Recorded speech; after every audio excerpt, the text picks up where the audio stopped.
Breaking news, Nigerians. Finally, it's happening.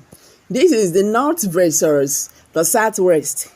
The Northerners are now hitting the Southwesterners. They say Tinubu na bad guy. Oh, Nnamdi Kanu, we are sorry. In fact, I don't want to talk too much. Let me drop this video so that you go see wetin dey happen. See, this God, e no dey sleep. This God, e no dey sleep. You don't fight Biafrans and go for free. So let's get there. I will be right back. Of his deputy. We are proud of his vice president. The Yoruba nation that I know, they are professional betrayers. The Yoruba nation that I know, we specialize in pulling ourselves down. The Yoruba nation that I know, we want to make sure that the shy do not survive. You see, I feel highly entertained by Tinubu's rhetorics, the way he's dramatizing his own role, in Nigerian democracy. Luckily, we're all alive. Luckily, we're all alive. We're all there. We're all, participants in that particular, sphere of political activity. So I was in the middle of it. Tinubu became relevant and noticeable after Abacha took over government. Before then, he was the Senate, was the secretary of the party. And with all respect to him, you see, he was part of those people who were supporting Babangida's annulment of June 12. He was part of it. His own mother, Haja Mogaji from Lagos, was organizing Lagos market women to come to Abuja to pledge, support for Babangida. I'm away. He was not in the country. He only came back after the whole thing was, after the call was very, very clear. So what I'm saying is all those advocates of June 12, they are more concerned with the bath water rather than the baby. They are more concerned because most of them were at the end of the meal. When the product was being processed, they simply picked up the product. The process which produced the product, they are not there. They're not part of it. They only pick the product. And to them, it's not about the victor, but it's about the victory more than anything else. So we make this kind of distinction. There is difference between the victory and the victor. The DECO were more concerned with the victory than the victor. As far as they are concerned, in the bathwater they are trying to use, they are trying to hang on to their own kind of riding on top to reinvent, history in Nigeria. Otherwise, I feel embarrassed for the president, for the way he's talking, honestly. Ask anybody. Go ask anybody. We're all there. Ask Ayu, ask Jerigana. They are all there. Ask Langiwa. So, what is happening today in Nigeria is simply something very, very laughable. People, who had no political pedigree, who had no political history, who are not known as freedom fighters, are now at the forefront fighting for Nigerian democracy. It's so laughable. Remember, so Tinubu was also involved in democratic process. Not only that he supported it, involved. He was a senator that time. Not if I'm correct, he was a senator at that period. So he was a strong actor that time. So I don't see any traces of Tinubu or any reason for Tinubu to support the annulment of June 12. Because annulment of June 12 brought end to that democratic process with Tinubu himself involved. So how do you think Tinubu to shoot himself in the leg? How do you think Tinubu will want to stop something that he has passion for almost all his life? Of course, yes, it is true that IBB and Tinubu, they are very close. And that story is so fierce. We were told how Tinubu's mother, Mogaji, make Tinubu to be very close to IBB. IBB also wanted the process to go. That's why it started from councillorship. Start to the chairman, to honorable, House of Assembly in the state, to the governor, to the senator.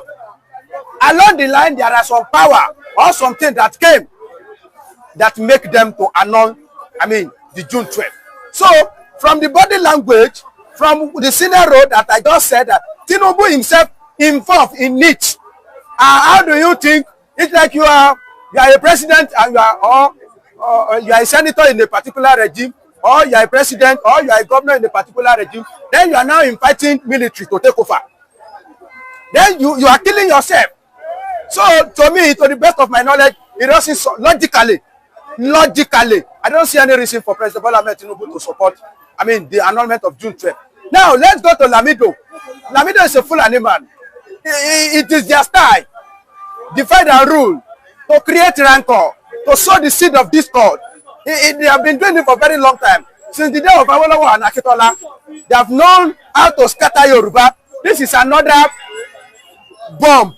Try to scatter Yoruba, try to poison Yoruba, try to make sure that Yoruba, they instigate Yoruba nation against Tinubu. So it's well orchestrated. It's well orchestrated. It's a well calculated message. This is not the first time we are hearing it. Say it is Yoruba that are behind how the June 12th was being annulled. After, do you know what they usually do? They will want to commit an atrocity, heinous crime. Now they will look for somebody from your side. They will lure them in. So they will be the one that will actualize that thing, so that you'll not be able to put blame on them.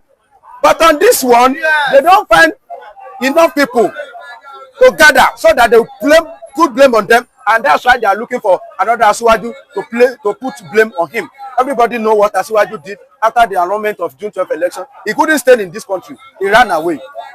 Well, it's not that even the Asiwaju himself was one of the pioneers of Nadeko. Of course, that was a body that was actually fighting to restore democracy and to see if Abiola could get by his mandate. So it surprised me. That's what I'm saying. It not surprised me when, if Lamido think that we are fool or we are so gullible like that. No. Till we can say anything about Tinubu. You see this one, I will not agree with you. You can say Tinubu is a criminal. You can say Tinubu is a thief. You can say Tinubu don't know how to govern well. You can say Tinubu doesn't know how to gather money from people and do nothing. All that one, I have no problem. But on this one you are saying, logically, there is no point to buttress it, because from where I started from, that Tinubu himself involved in it. So Tinubu fought after the annulment. So these two things to put together does not show that Tinubu will support the annulment. Even after Tinubu now have power, access to the corridor of power, he now makes sure that he pursue June 12th to the point of being recognized, and Abiola being recognized. It was the body language of Tinubu that made Buhari to recognize Abiola, give him his deserved, honor. It was also part of body language of Tinubu. And Tinubu was one of the first governors that started observing June 12th in the Southwest. So all these things put together tell us that there is no element of truth in what Sule Lamido is saying. He's just bringing another missile to scatter Yoruba, to instigate Yoruba nation against President Bola Ahmed Tinubu. We expect another weapon, not this one. This one is not working. Okay, let me. So a lot of Yoruba don't want to agree with the Northerners that Bola Ahmed Tinubu have a hand in distracting or killing of Abiola June 12 mandate. Anyway, but how does that now trigger the North asking for Igbo forgiveness that Obi will be president, or Nigeria breaks up? Why is it the North want to beg Nnamdi Kanu now? Yeah, they have to beg Nnamdi Kanu, because Nnamdi Kanu has gone beyond any man's imagination, especially the British and here in Nigeria. Nnamdi Kanu has break every odds. You can see what the kind of pressure that is coming from the international body regarding his kidnapping or arrest or the trial in the court. You can see today that Nigerian government has finally surrendered in the case of Nnamdi Kanu, because he said the truth, and what he was fighting for was pure according to the law. So they have to apologize to Nnamdi Kanu, because they really go against him and against his fundamental rights. Many Nigerians know that you are an ardent supporter of Peter Obi's presidential bid, and questions are being asked. Peter Obi seems to have taken Nigerians by storm, so to speak, and the questions being raised is that will Peter Obi's presidential candidate has what it takes to defeat the behemoth of an APC and PDP, considering the fact that these have formidable forces to be reckoned with, and they come from strongholds. How do you see Peter Obi really fighting this battle? You know, every time I've been asked this question, because it has come in different guises, I've been intrigued, mainly because I think it's a misunderstanding of the battle terrain in the 2023 election to ask that question that way. This is not about Peter Obi. The truth of the matter is that the Peter Obi presidential bid is really not about Peter Obi. Peter Obi himself cannot come out and tell people that he's not running again. He can't withdraw from this race. It's not about Peter Obi. Peter Obi is merely the totem. A people have sat back for a long season, been held down, knocked back every time they've attempted to get up. A lot of them walked away from the process and became disconnected from that process, disavowed any involvement with this. They walked away. But you see, I keep talking about 2023 as an inflection point. And what does that mean? It simply means that several issues, seemingly unrelated, that had lingered for a long time, have culminated in this moment. Why is it that it is at that point when we were all demanding, I was demanding at least for the last 2-3 years, that the next president should be of Igbo extraction? Why is it at that time that somebody like Peter Obi emerged as a candidate? Because if it was somebody like Oji Uzor Kalu that had emerged, I certainly would not be banging the drum of Igbo candidacy. It's not going to happen. But a man who is eminently qualified and happens to be of Igbo stock is out there contesting. So that's one. A lot of people are queuing up behind that singular issue. That's one. And then NSAS is unfortunate, but the reality is that the Nigerian attempted to assert citizenship during the NSAS protest. And the state violently clamped down on that attempt. And the system, thankfully, was denuded. So the people could see it for the evil that it truly is.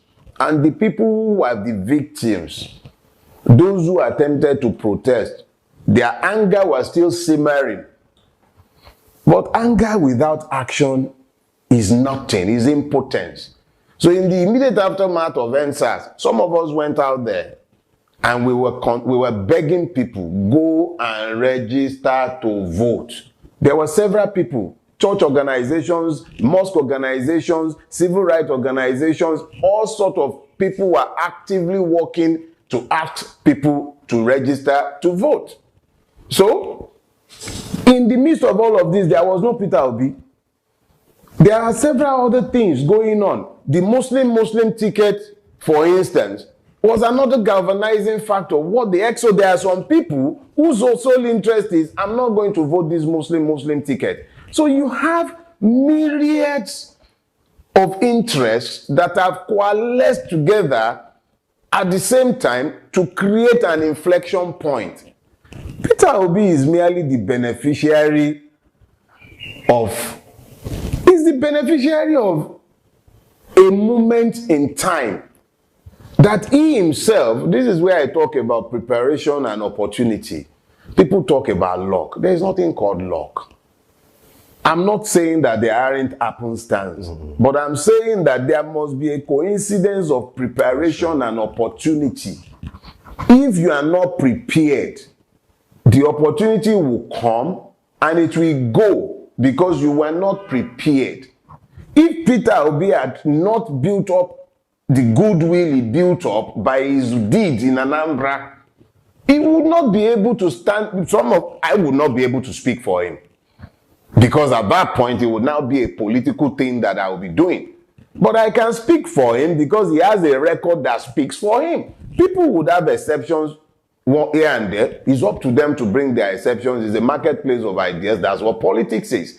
bring your ideas, put it in the marketplace, and then tell me what it is that you can point at that you will say makes him compare less favorably with either a Milokon or Etiku. The reality of the matter is that the people in the race, none of them, none, compares to him in terms of record in public office and in the private sector. They might have issues here and there. Anybody can say what they care to say. But the reality is that as far as public service is concerned in the space called Nigeria in this 2023 election, there is no compare to Peter Obi in terms of record or in terms of visioning. All right, guys, thank you very much for staying to the end of this video. So please kindly drop your comments below the comment section. Share this video, make it go viral, because it don't said be this. Thank you. See you in my next video. Bye for now.